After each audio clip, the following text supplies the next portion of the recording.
नमस्कार दोस्तों, मैं तेजस्वी यादव। उम्मीद करता हूं कि आप सब लोग स्वस्थ हैं। इस लाइव वीडियो के माध्यम से मैं आप सब लोगों को बताना चाहूँगा कि लगभग 50 दिन हो गए हैं हमारी राजनीतिक कार्यक्रम को रद्द किए हुए, और शुरुआत के दिनों से ही हम लोगों ने सरकार का पूरा सहयोग किया है। सारे दिशा निर्देशों का हम लोगों ने पालन किया है, और इस दुख की घड़ी में जो सबसे ज़्यादा हम लोगों की चिंता थी और जो मांगे थी सरकार से, वो ये थे कि लगभग 25 लाख जो बिहार के लोग, बिहार से बाहर जो फंसे हुए हैं, जो श्रमवीर हैं, जो प्रवासी मजदूर गरीब भाई हैं बिहार के, वो फंसे हुए थे। उनकी मांग थी कि वो बिहार वापस आ सकें, अपने परिवार के साथ रह सकें, क्योंकि खाने का ठिकाना नहीं है, काम नहीं है, लॉकडाउन है। और लगातार 35 दिनों से हम लोगों ने सरकार से गुहार किया, हमने हाथ जोड़ करके विनती भी की बिहार सरकार से कि अगर दूसरे राज्य यूपी, महाराष्ट्र या और राज्य के लोग अपने प्रदेशवासियों को वापस अपने राज्य ला सकते हैं तो बिहार सरकार क्यों नहीं ला सकती। लगातार 35 दिनों से, और ऐसा लग नहीं रहा था कि सरकार जो है इच्छुक है उन सभी, चाहे छात्र हों जो कोटा में फंसे हुए हों या हमारे प्रवासी जो मज़दूर हैं, उनको वापस ला सकें। ऐसा लग नहीं रहा था कि वो लाना चाहती है।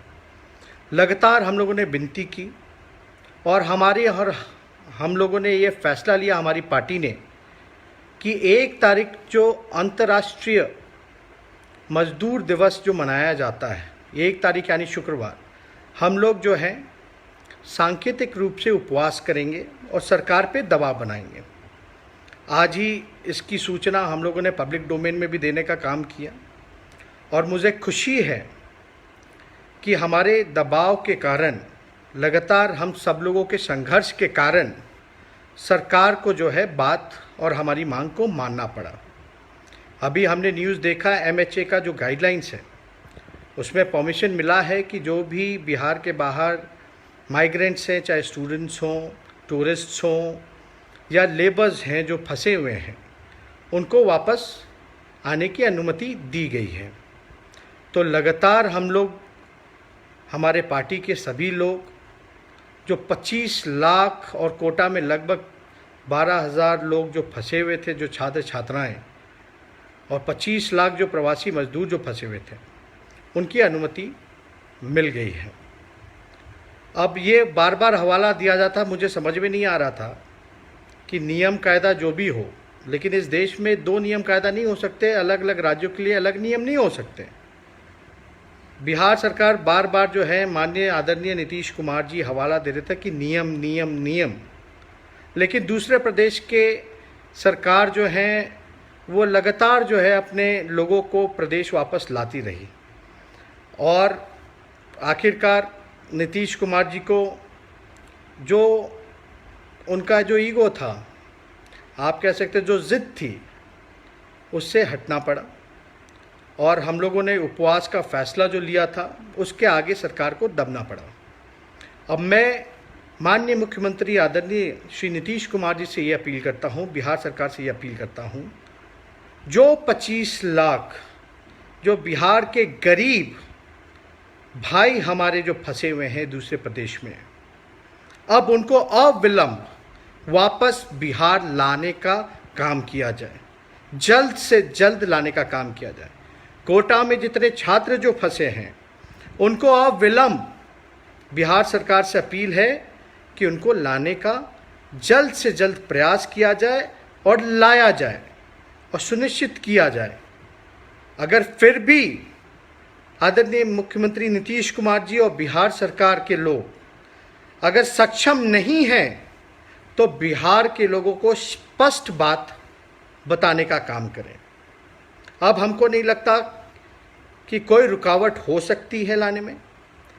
अब ये सिर्फ देखना है कि बिहार सरकार नीतीश कुमार जी में कितना विल पावर है, कि वो 25 लाख फंसे हुए हमारे प्रवासी बिहारी भाइयों मजदूरों को, जो कोटा में फंसे जो छात्र छात्र हैं, उनको किस प्रकार से लाएंगे। और मैं शुरू दिन से ही कह रहा था, हमने एक पहले भी फेसबुक लाइव वीडियो किया था, हमने सभी मजदूरों भाइयों से कहा था जो गरीब हैं, जो श्रमवीर हैं, कि चिंता आप मत कीजिए, थोड़ा धैर्य रखिए, संयम बनाए रखिए। राष्ट्रीय जनता दल और आपका भाई बेटा तेजस्वी यादव आपकी लड़ाई को लड़ेगा, आपके संघर्ष और दुख में आपके साथ खड़ा रहेगा। और मुझे खुशी है कि अभी MHA का जो गाइडलाइंस जो मिला है उसमें अनुमति दी गई है। तो आप लोग निश्चिंत रहें। लगातार हम और हमारी पार्टी, हमारे विधायक, हमारे MP, हमारे जितने भी दूसरे प्रदेश के पदाधिकारी हैं, नेता हैं, कार्यकर्ता हैं, वो लगातार मजदूर भाइयों के पास राशन जो कमी थी, जो भूखे थे, उन तक जो राशन पहुंचाने का काम किया, उन सभी लोगों को धन्यवाद देते हैं। और ये काम जारी रहेगा जब तक बिहार के लोग, हमारे भाई बंधु वापस नहीं आ जाते। और ये मैं बार बार कह रहा हूँ कि हम राजनीति नहीं कर रहे, लेकिन एक सवाल बार बार खड़ा होता था कि दूसरे प्रदेश के लोग जो हैं, लॉकडाउन में भी दूसरी सरकार जो है अपने लोगों को लेकर के गई, तो बिहार सरकार की आखिर ऐसी कौन सी मजबूरी है कि वो नहीं ला पाए। इसलिए ये राष्ट्रीय जनता दल और सभी लोगों ने जो उसमें सहयोग किया, सरकार पे दबाव डाला, इसके लिए हम सभी लोगों को धन्यवाद देते हैं। और हमारी कोशिश रहेगी, अभी भी सारी चीज़ों को हम माइन्यूटली देखेंगे, बारीकी से देखेंगे कि किस प्रकार से जो है बिहार के मज़दूरों की स्थिति है, सरकार क्या कर रही है, और जो भी कमियां होंगी, जो भी हमारा सुझाव होगा, आप लोगों से हम लोग साझा ज़रूर करेंगे। लेकिन सिर्फ प्रवासी मजदूरों की ही बात नहीं है। बिहार में आपने देखा होगा राशन वितरण में भी बड़े पैमाने पे धांधली हुई है। कोई पारदर्शिता नहीं रखी गई है, ट्रांसपेरेंसी नहीं है। रामविलास पासवान जी कुछ कहते हैं और बिहार सरकार जो है कुछ और डांटा देती है, डोर टू डोर स्क्रीनिंग की बात कर रही है। लेकिन हम सब लोगों को ये पता है कि बिहार की स्थिति वाकई में कोरोना के समय क्या है। ये केवल डेटा जो दिया जा रहा है बिहार सरकार द्वारा, ये केवल आई वॉश कराने के लिए है। आई वॉश कराया जा रहा है और बहुत दुख होता है। हमने कई एक आध वीडियोस देखे जहां काफ़ी मजदूर जो प्रवासी जो लोग हैं वो गुस्से में हैं। लेकिन समय ठीक है, गाइडलाइंस का जो अभी अनुमति मिली है, अब बस ये देखना है कि बिहार सरकार 25 लाख मजदूरों को लाने में सक्षम है कि नहीं है।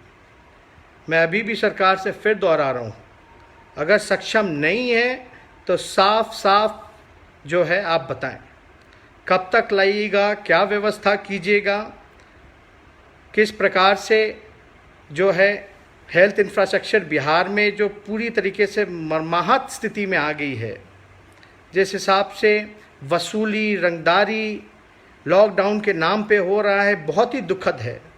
लोग पहले से ही पीड़ा में हैं और भी जुल्म हो रहा है सरकार में।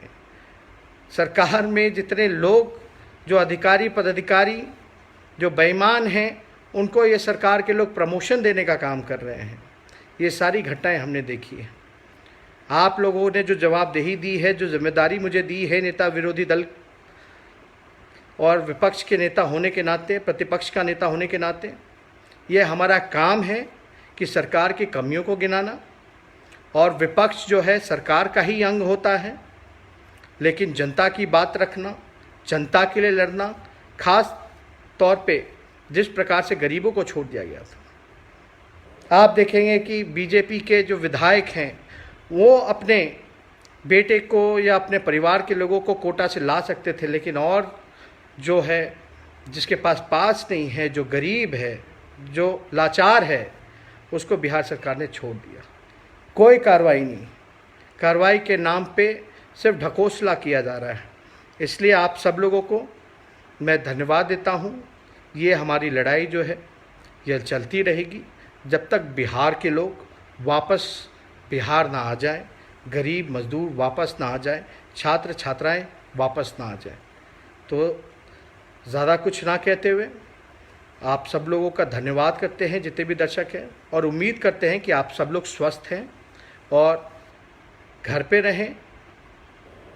और जो लोग घर से दूर हैं, जिनको लाने की कवायद चल रही है, मैं ईश्वर से प्रार्थना करूंगा, भगवान से प्रार्थना करूंगा कि स्वस्थ वापस बिहार वो लौटें, अपने परिवार के बीच रहें।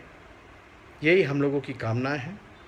और ज़्यादा कुछ ना कहते हुए मैं आप लोगों के साथ फिर जुड़ूंगा। और आप सब लोगों का धन्यवाद। और आप लोग भी हमारा इस मुहिम में जो है समर्थन कीजिए, सहयोग कीजिए, ताकि लगातार जो है सरकार पर दबाव रहे। जो सरकार काम नहीं कर पा रही उसको हम लोग काम कराने का काम करें। और आपने देखा होगा जो ज़िद थी आदरणीय नीतीश कुमार जी की, उनको ज़िद छोड़ना पड़ा। ये हम लोगों के एकता की वजह से है। और सब लोग जो हैं इस चीज़ को लेकर के चिंतित थे, परेशान थे कि घर वापस नहीं आ पा रहे हैं, उनको वापस लाना चाहिए। इसलिए आप सब लोगों को धन्यवाद देते हैं। अब केंद्र सरकार, राज्य सरकार इन पता नहीं क्या कर रहे थे इतने दिनों से, दूसरे राज्य के लोग ले जा रहे थे, अपने बिहार के लोगों को छोड़ दिया था। अब राजनीति करने का समय नहीं है, लेकिन हम लोग तो इतना चाहेंगे कि कम से कम जो है स्वस्थ लोग जो वापस आ सके, हेल्दी वापस आ सके लोग। और इसका भी इंतज़ाम करना है, टेस्ट हो या आप देखेंगे जितने भी टेस्टिंग किट्स हों, उसकी व्यवस्था पूरी तरीके से बिहार में नहीं है। लगातार हम लोग इस चीज़ों को उठा रहे हैं और उम्मीद करते हैं, सरकार को भी हम धन्यवाद देते हैं क्योंकि उन्होंने अनुमति दी आखिरकार। लेकिन देर हुआ, चलो कोई बात नहीं, लेकिन अब कम से कम केंद्र सरकार और राज्य सरकार मिल कर के उन बिहार के लोगों को, छात्र छात्राओं को, मज़दूरों को वापस घर लाने का काम करें। बहुत बहुत धन्यवाद। जय हिंद, जय बिहार।